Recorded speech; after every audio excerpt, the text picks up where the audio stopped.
everybody. My name is William Brennan. Good morning, everybody. My name is William Brennan, and I am the Acting Director of the Office of Economics, and I'm joined by some of my colleagues today, starting with Anika. They can introduce themselves.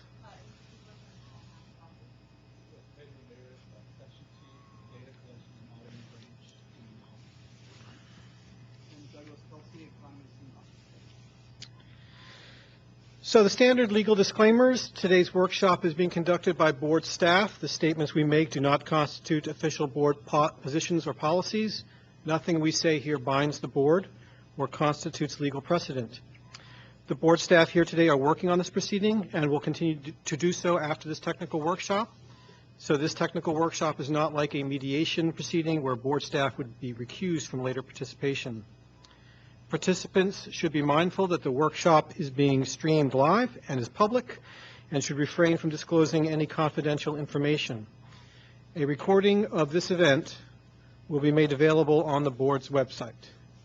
And I believe we can begin with the slideshow now, Don.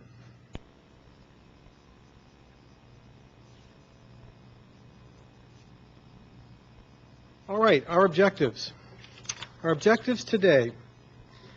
We have proposed a linking factor to address the methodological shift that has resulted from the implementation of a new miling approach. We're here today to provide a technical explanation of our proposal and to answer questions you may have. We received no technical questions from interested parties prior to this workshop, but should you have such a question, we have note cards available in the back. If you would like to ask a question, please write it on a note card. We'll collect them after my presentation here, and then we'll look at them and try to answer as many as we can. There may be some that we cannot answer as staff, and we will just advise you on that point to include a discussion of the issue in your written comments. So we will answer questions that are related to the linking factor we have proposed, but we'll refrain from commenting on the merits of any alternatives that you might want to make. We note that it is important that you include any such proposals that you want to be considered in your written comments. With those ground rules out of the way, I want to also thank you for your patience. We know that you rely on obtaining timely economic information from the board. We were not able to meet your expectations this year, and we appreciate your understanding as we work through various difficulties this year with our new miling approach. After a discussion of the productivity adjustment and the linking factor, I will give a general update regarding where we are in the 2016 Weibull cycle, so you may know what to expect going forward.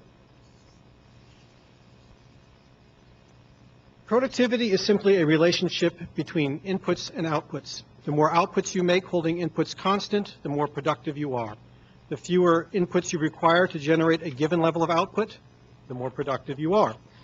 We are required by statute to produce an estimate of railroad productivity. We apply this finding to the rail cost adjustment factor, which is our estimate of inflation as experienced by the railroad industry.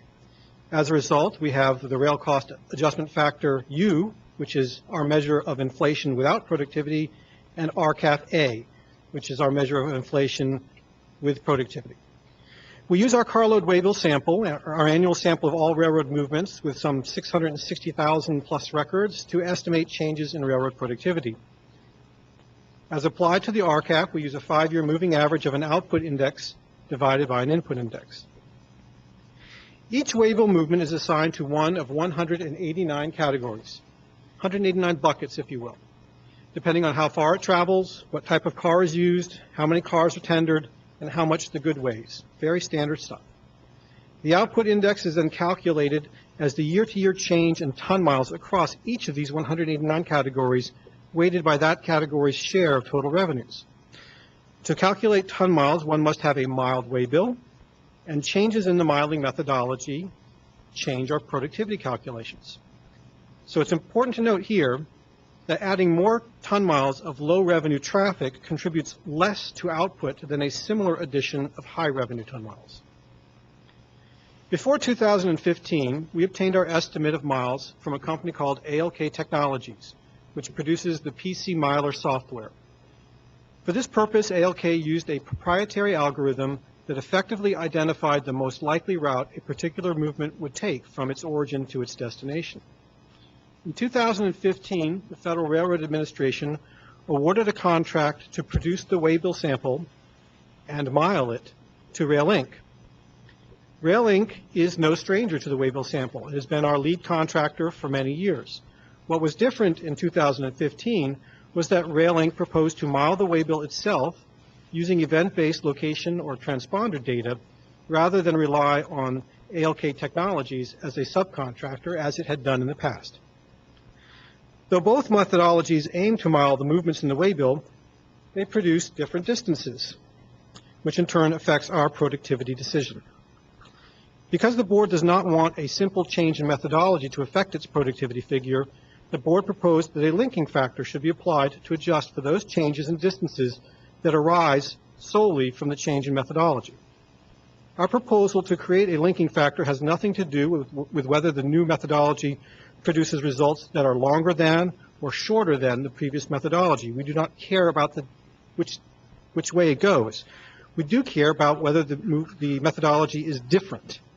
In the real world, railroad productivity rises or falls based on the ability of railroads to increase outputs and reduce inputs. Our miling methodology is simply the way we estimate the output of carriers. Changing our methodology does not on its own have any impact on real-world operations. We use a linking factor because a shift in methodology should not result in a higher or lower finding of productivity, holding all else constant. So far, so good. So what happened in and since February that brings us here today? In February, we compared the distances from what we believed was the new transponder-based approach to those generated by the prior methodology. We concluded that using Rail Inc's methodology, movements were shorter than what the previous method had assigned. So our February linking decision adjusted railroad output upwards to offset the impacts of these shorter distances. The linking factor corrected for the methodological shift and permitted a calculation of productivity unbiased by that change. However, the board subsequently learned from Rail Inc. that the 2015 waybill sample data referenced in our February decision did not reflect actual location data from electronic signals. Pedro and I have spent the months since February working with Rail Inc. to ensure that the data that we have now is what we thought we had in February and what the Federal Railroad Administration contract called for, event-based location data derived from transponders. When we compare the data from our revised 2015 waybill sample data against the 2014 waybill sample, we now see that the distances derived from the new approach are slightly longer than the calculated distances assigned in prior years, 4.4% longer on average, to be precise. Therefore, a linking factor which slightly reduces railroad output is necessary to avoid biasing the productivity results. You will note that the linking factor methodology proposed in this decision differs from that in the February decision. The linking factor in the February decision depended on matching identical movements between the 2014 and 2015 waybill samples.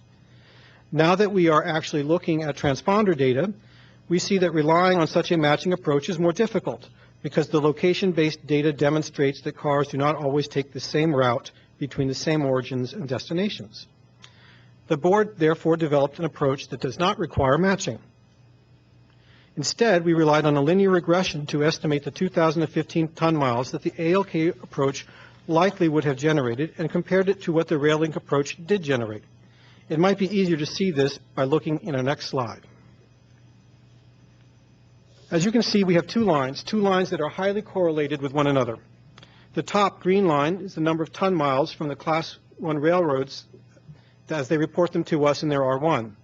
The bottom line is the number of ton miles derived from our waybill sample. Using the data underlying this graph, we were able to estimate a relationship between these two time series. And given the availability of the 2015 R1 ton miles, we were able to estimate what the 2015 ton miles likely would have been using the old methodology. The purple line from 2014 to 2015 shows our point estimate of what the prior methodology would have shown. The alternative red line is what the 2015 Rail Inc. miling methodology returns. The difference between these two estimates is implicitly the linking factor we are trying to create. Our calculations suggest that on average, as I said, the new miling methodology generates trips that are 4.4% longer than the prior methodology. Some trips are shorter, some are longer. but the average is 4.4% longer. So the shift in methodology is causing an upward bias in the productivity as measured between the old methodology in 2014 and the new methodology in 2015. To correct this bias, we multiplied our 2015 output by 0.9579 to shift from the red line to the purple line and put everything on an apples-to-apples basis. No such adjustments will be necessary next year. The next slide shows that before applying the linking factor, we determined that the railroad output index was, for 2015, was 0.953, which means that in 2015 there was a 4.7% drop in railroad output. After applying the linking factor, our output index falls to 0.913, which implies that in 2015 railroad output fell by a larger amount, roughly 8.7%. And therefore the shift in methodology from our old methodology to the new methodology partially masked this drop in output. Before applying the linking factor, we calculated that the change in productivity in 2015 was 0.98, implying a reduction of 2.0%. Dropping the 2010 observation and adding our new 2015 observation, the geometric mean for that 5-year period of 2011 to 2015 would have been 1.002, or 0.2%, 0.2% increase in productivity per year. That was with before we applied the linking factor. Once we applied the linking factor, our estimate of change in the railroad productivity is now 0.939, or a drop of 6.1% in 2015. Adding this figure to our 5-year period results in a finding that the 5-year period 2011 to 2014 had a productivity measure of 0.994, implying a reduction in productivity of 0.6% per year. Thus, before we applied the linking factor, the increase in miles due to a methodological change would have made it appear that there was a small increase in productivity for the 2011 to 2015 period, 0.2%, as I said. After applying the linking factor, we concluded that over the 5-year period, productivity actually dropped by a small amount, 0.6% on an annualized basis. So that's the reason for and the proposal for our linking factor in a nutshell. We put the data and our regression results in our September decision. We are now working on the various statistical reports that use the 2015 carload waybill sample, and we'll be rolling them out as fast as we can. In terms of planning for our 2016 waybill cycle, it is my current expectation that the 2016 public use waybill sample will be released not later than January 2018, and that we will be back on our normal schedule for the 2017 waybill cycle. A full description of our new miling methodology can be found on our website. See in particular the 2015 carload waybill sample reference guide, pages 173 to 182. I note that in any large data set there will be observations that appear anomalous, that are outliers in one way or another. We are always looking for ways to improve our processing on a going forward basis. So if you find any unusual records that you would like to call to our attention, please do so by emailing us at economic.data@stb.gov, or you can call myself or Pedro directly. My phone number is 202-245-0321. We are in regular contact with our contractor and routinely address reporting issues with them.